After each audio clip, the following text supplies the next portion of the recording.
Police need your help finding a suspect after they say he came into this laundromat at around 2 a.m. this morning, taped a woman's mouth shut, and stole several items, including her car keys. Tonight at 6, we're digging into the police report and finding out the suspect description. You see behind me, the water has pretty much receded, but earlier this entire street was flooded so badly that they actually had to put up barricades on both ends of the street. I actually, just a few minutes ago, saw somebody come up from out of the sinkhole. So it was clearly very deep. I know initial estimates were 4 to 6 feet, but now I did get it confirmed that it is 13 feet. Heather and Brett, Science Central has been around for over 20 years, but they're still missing something their executive director says is a staple of science centers. Now they're trying to raise money for the project. Many people say they don't know where the IUPUI campus begins and where it ends. So to help with this, officials have announced a new project where they will build 5 gates at different entrances around campus, including here at Michigan and West Streets, to further distinguish the campus tucked away in downtown Indianapolis. Tony, good afternoon. Second Harvest Food Bank serves 8 Indiana counties and since 2011 has used this location here at the old Borg-Warner plant for its Delaware County tailgate food distribution program. But they recently found out this land is being leased, putting their program on hold indefinitely and leaving them to find a new location. This home behind me was buzzing with activity today. It was originally scheduled for demolition, but something was found inside that can be saved.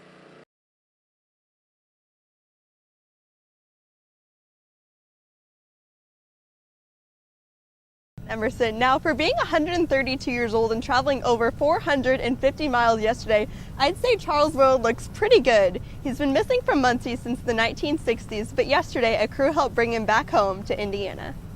No, nobody really knew where he was. Thanks to the work of the Delaware County Historical Society, Charles Willard is back in his home city. I was one of several people that had hunted for the statue over the years. I'm just the lucky one that finally found him. Finally tried Googling statues of Tennessee, and it took about an hour flipping through different statues because there's a lot of them in Tennessee, and finally found him that way. He was found in the Chattanooga Choo Choo Hotel courtyard, where he has been for at least a couple decades, although no one for sure knew who he was. Whoever you were with at the Choo Choo at the time, the very first time you sort of experienced it, someone always said, "Oh, and that's so-and-so." So there's not one story or 2 stories here in Chattanooga about the statue. There's 1,000 stories on who he was. We contacted the Chattanooga Choo Choo station and asked them about a guy with his hand on a tree stump, and they said, "Oh yeah, and Mr. I think it was James Wilson or something like that. James Andrews." Cannon's company brought the statue to Muncie, something Good is grateful for. Our pictures were only black and white ones from the newspaper, and it really didn't show very much detail, but the statue really is beautifully carved and has a lot of fine detail to it. It's one of the nicest statues I think I've ever seen.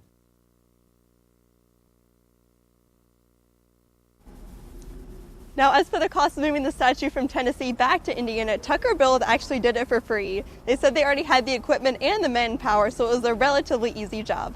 Live from the Delaware County Historical Society, Michelle Kaufman, NewsLink, Indiana. We really need somebody to come forward with some kind of information. Derek Gregory's sisters still don't know what happened to their brother 2 years after he was found shot inside his truck along I-70. He died at the hospital on Thanksgiving, and the person who did it hasn't been caught. We want to know.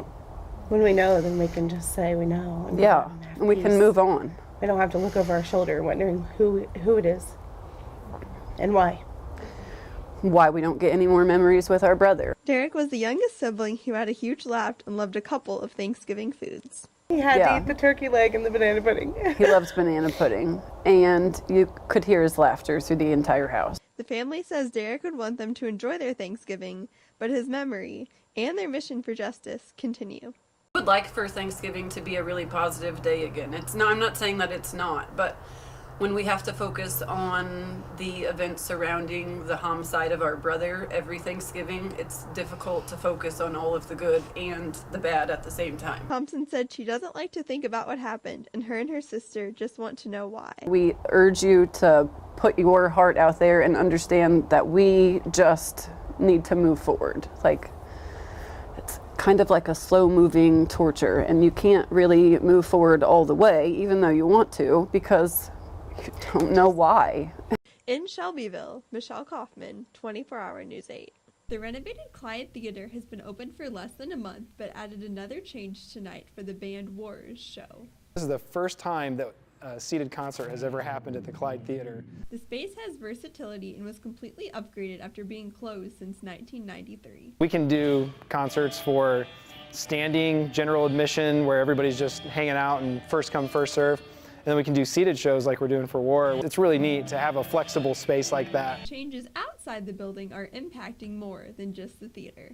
We did resurface a 6-acre parking lot here at Quimby Village that for 25 years was just riddled with potholes and craters. We're already seeing people coming out here and kind of really sparking an interest in what's happening. We've had the parking lot, and I think just that impacted the restaurant a lot. You know, we see a lot of new faces.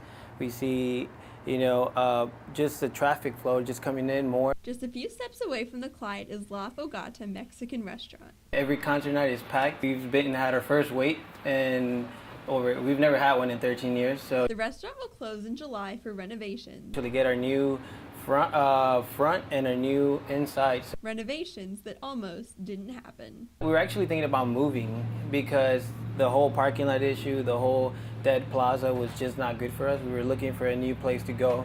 And now that this stayed, you know, we're like, okay, so we're going to stay here and make renovations happen.